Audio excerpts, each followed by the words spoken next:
દુબઈમાં કોઈ ટેક્સ લેવાતો નથી, ખબર તો બધાને છે, પણ શું બાકીની વસ્તુ અફોર્ડ કરી શકો ખરા? Let's break down. જો ઇન્ડિયામાં ફૂડ કન્ઝમ્પશન જોવા જઈએ ને તો મહિનાના 10,000 રૂપિયા જ થાય. દુબઈમાં on an average food count કરવા જઈએ ને તો 35,000 જેવા થાય.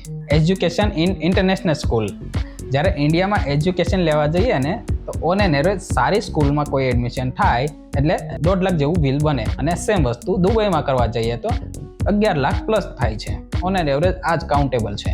ઇન્ટરનેટ ઇન્ડિયામાં બહુ અફોર્ડેબલ થઈ ગયું છે. અત્યારે ઓન એન એવરેજ ઇન્ડિયામાં 700 રૂપિયામાં પડે છે ઇન્ટરનેટ, અને સેમ વસ્તુ દુબઈમાં 5 થી 6,000 રૂપિયાની એવરેજ આવે છે. એન્ટરટેનમેન્ટ ઇન્ડિયામાં on an average per month 2,000 રૂપિયામાં પડે છે, અને દુબઈમાં સેમ વસ્તુ તમને 8 થી 9,000 રૂપિયામાં પડે છે. ટ્રાન્સપોર્ટેશન ઇન્ડિયામાં ઓન એન એવરેજ 1,000 રૂપિયામાં જે ટ્રાન્સપોર્ટેશન થાય છે ને, સેમ વસ્તુ દુબઈમાં 7,000 રૂપિયામાં ટ્રાન્સપોર્ટેશન થાય છે. ઇન્ડિયામાં 3 BHK સારા એરિયામાં આપણે કોઈ રેન્ટ પર ફ્લેટ લેવા જઈએ ને તો આપણને 50,000 થી 60,000 રૂપિયા per month on an average પડે છે.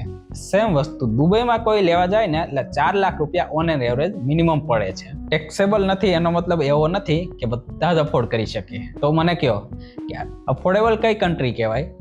ઇન્ડિયા.